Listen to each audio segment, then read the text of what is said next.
কিছুক্ষণ আগে আমরা আসরের নামাজ জামাতে পড়েছি না? আলহামদুলিল্লাহ। এই নামাজ আজকে প্রথম পড়লেন কারা কারা? হাত তোলেন। আজকে প্রথমবার নামাজ পড়লেন কারা কারা? হাত তোলেন দেখি। আচ্ছা, সবাই নামাজি, মাশাআল্লাহ। আজকের মাহফিলের প্রথম নসিহত তো অনেক হবে ইনশাআল্লাহ, যতটুকু সময় আছে আমাদের হাতে এবং আল্লাহ পাক যা তৌফিক দিবেন।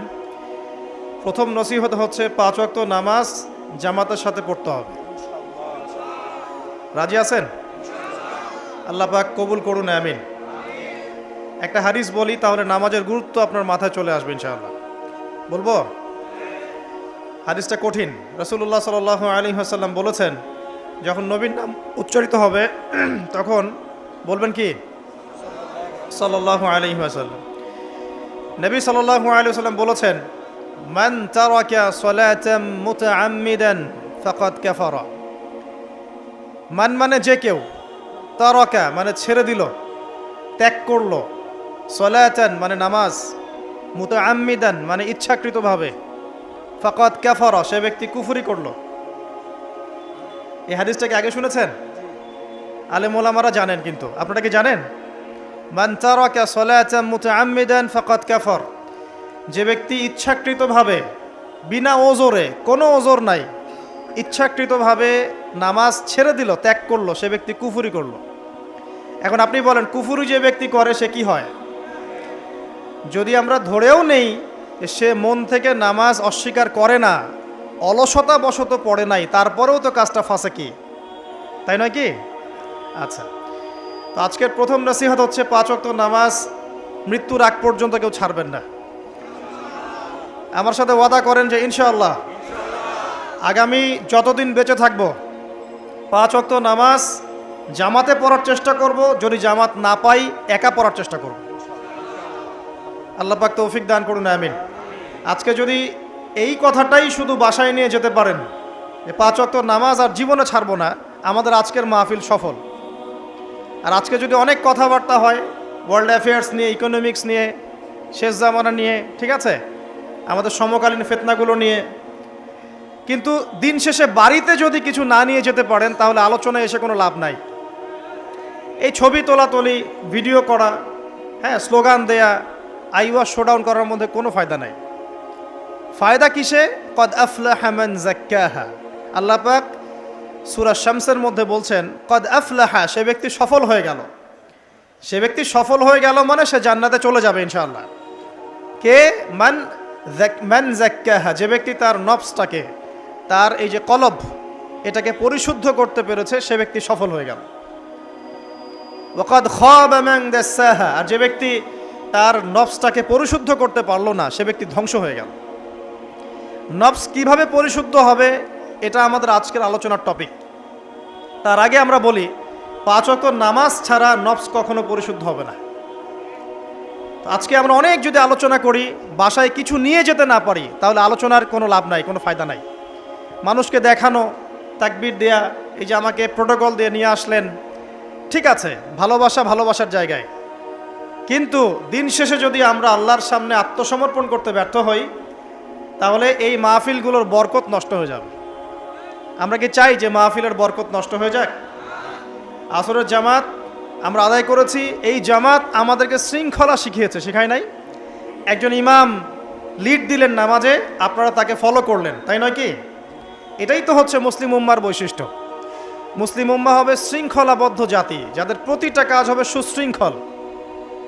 আর আমাদের কাজগুলো কি এখন সুশৃঙ্খল? আমরা কিন্তু উশৃঙ্খল জীবনযাপন করি। দেখবেন ওই যে একটা হাদিস আছে শেষ জামানায়, যে নারী পুরুষের পোশাক পরবে, পুরুষ নারীর পোশাক পরবে।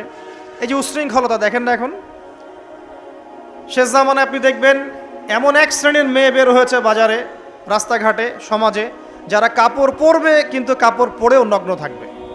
এই কোনো হাদিস আমি বানিয়ে বলছি না, সবগুলো হাদিস সহিহ। এখন দলিল দিতে গেলে অনেক সময় চলে যাবে। তো উশৃঙ্খলতার যুগ, কাপড় পরে থাকাটা তাকওয়ার পোশাক, শালীনতা। আর এখনকার যুগটা চলছে কাপড় খোলার যুগ। কথা ঠিক না ঠিক বলেন? এখন মানুষ কাপড় খুলতে পারলে বেশি কমফোর্ট ফিল করে। আর আপনারা জানেন না, এই মহাবিশ্বে আমাদের পিতা এবং মাতা আদম এবং হাওয়া আলাইহিমুস সালাম তাদেরকে সর্বপ্রথম কে নগ্ন করে দিয়েছিল জানেন? ফালাম্মা যাকাশ শাজারা, যখন আমাদের পিতা মাতা ওই গাছের কাছে চলে গেলেন, কোন গাছ? যেটা আল্লাহ পাক বলেছিলেন ফালা তাকরাবা হাযিহি শাজারা, ওই গাছের কাছে যখন তারা চলে গেলেন, তার ফল খেয়ে ফেললেন, বাদাত লাহুমা সাওআতিহিমা, তাদের এই যে পোশাকটা, এই পোশাকটা খুলে পড়ে গিয়েছিল এবং লজ্জাস্থান উন্মুক্ত হয়ে গিয়েছে।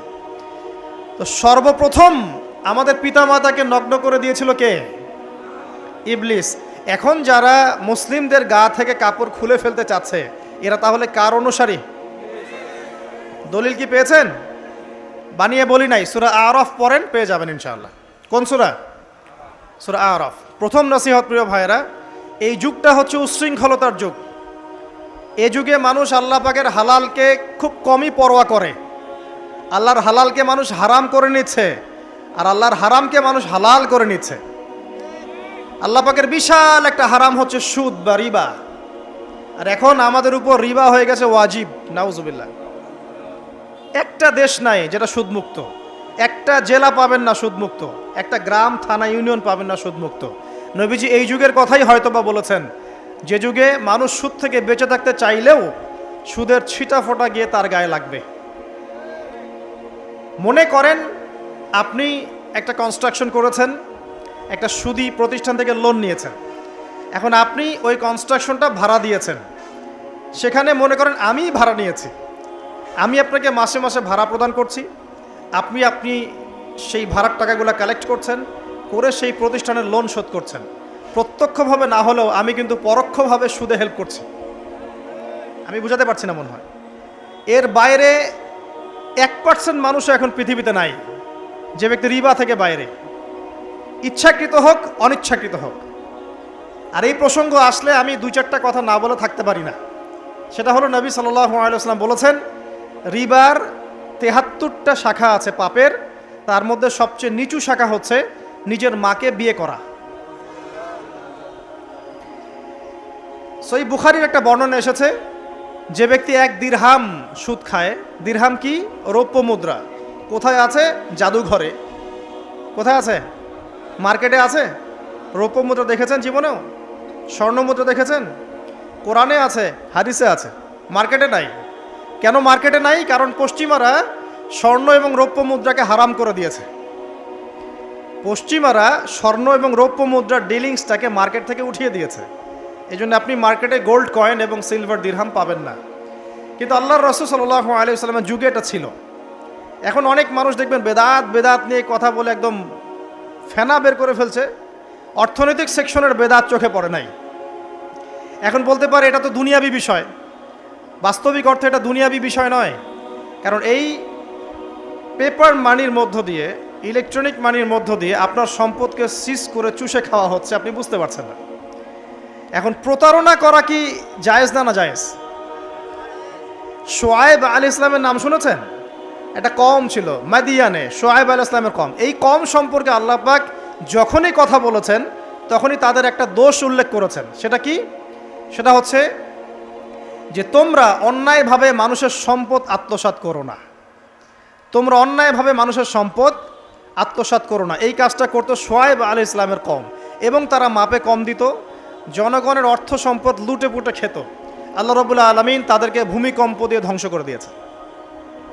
এখন এই পুরো মনিটরি সিস্টেম যেটা চলছে, এর মধ্য দিয়ে গরিব যে দেশগুলো আছে, স্বল্প উন্নত দেশ বা মধ্যম পর্যায়ের দেশ বা আরও নিম্ন পর্যায়ের অর্থনৈতিক সেকশনে, তাদের রক্তগুলো চুষে চুষে খেয়ে একটা সভ্যতা আজকে বিশাল বিশাল অট্টালিকা নির্মাণ করেছে। এই যে অন্যের রক্ত চুষে নিজে বড়লোক হওয়া, এটা কি হালাল না হারাম? এ কারণেই এই মনিটরি সিস্টেমের মধ্যে হারাম আছে। এই যুগটা সেই যুগ যেখানে মানুষ আল্লাহর হারামকে হালাল করে নিয়েছে আর হালালকে হারাম করে নিচ্ছে। রিবা একটা টাটকা হারাম, আমরা এটাকে হালাল করে ফেলেছি। এখন এই হাদিসগুলো শুনলে আমাদের গায়ের মধ্যে দাগও কাটে না, অন্তরটা কেঁপে ওঠে না, আমাদের কলবে কোনো নড়া দেয় না। নবী সাল্লাল্লাহু আলাইহি ওয়াসাল্লাম বলছেন, 1 দিরহাম যে ব্যক্তি সুদ খেয়েছে সে যেন 36 বার জেনা করেছে। কতবার? আমি হাদিসটা বানিয়ে বললাম কি বললাম না, আপনারা আলেমদেরকে জিজ্ঞাসা করবেন, বাসায় গিয়ে অবশ্যই জিজ্ঞাসা করবেন। যদি দেখেন হাদিস ঠিক আছে, সহি, তাহলে আল্লাহর ওয়াস্তে এখন যেমন তওবা করলেন আমি 5 ওয়াক্ত নামাজ ছাড়বো না, ঠিক আমার সাথে আবার তওবা করেন যে সারা জীবন সুদ খাবো না ইনশাআল্লাহ। নবী সাল্লাল্লাহু আলাইহি ওয়াসাল্লাম 4 শ্রেণীর মানুষকে অভিশাপ করেছেন। 1 শ্রেণী যে সুদ খায়, 2 নাম্বার যে দেয়, 3 নাম্বার যে সাক্ষী থাকে, 4 নাম্বার যে লিখে রাখে।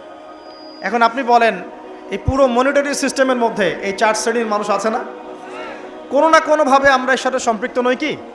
সম্পৃক্ত। অতএব আল্লাহর এই বাণীকে যদি ভয় করেন, কোন বাণী? আল্লাহ পাক বলছেন ইয়া আইয়ুহাল্লাযীনা আমানু, হে মুমিনগণ, ইত্তাকুল্লাহ, তোমরা আল্লাহকে ভয় করো, ওয়াযারু মা বাকিয়া মিনার রিবা ইন কুনতুম মুমিনিন, তোমরা সুদের অবশিষ্ট অংশগুলো ছেড়ে দাও যদি প্রকৃতপক্ষে তোমরা মুমিন হয়ে থাকো।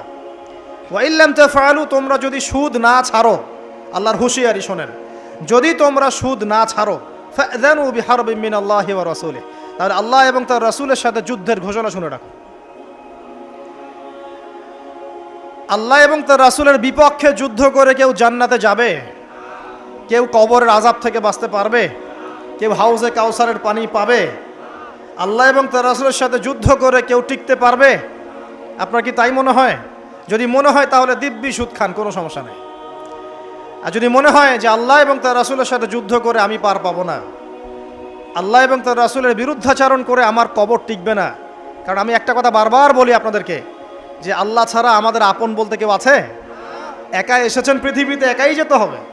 আপনার খ্যাতি, আপনার অর্থনৈতিক খ্যাতি, অর্থের প্রতিপত্তি, আপনার ক্ষমতার দাপট, আপনার ধর্মীয় দাপট, কোনো কিছুই, ফ্যান ফলোয়ার্স, কেউ আপনার সাথে কবরে যাবে না। মনে করেন আমি আসছি, আপনারা সবাই স্লোগান দিচ্ছেন, কথার কথা, আপনারা আমাকে ভালোবাসেন, বা একজন পলিটিশিয়ান আসছে, আপনারা সবাই স্লোগান দিচ্ছেন, ভালোবাসেন তাকে। দিন শেষে ওই পলিটিশিয়ান একাই কবরে যাবে, দিন শেষে আপনিও একাই কবরে যাবেন, আমিও একাই কবরে যাব। আলটিমেটলি কি হলো? দুনিয়া এবং আখেরাতে আল্লাহ ছাড়া প্রকৃত বন্ধু আমাদের কেউ নাই, প্রকৃত মওলা কেউ নাই। সেই আল্লাহ এবং তার রাসূলের বিরুদ্ধাচরণ করে কেউ তার সাথে যুদ্ধ করে কবরে পার পাবে, এমনটা ভাবা বোকামি নয় কি? আল্লাহ পাক আমাদেরকে বোঝার তৌফিক দান করুন।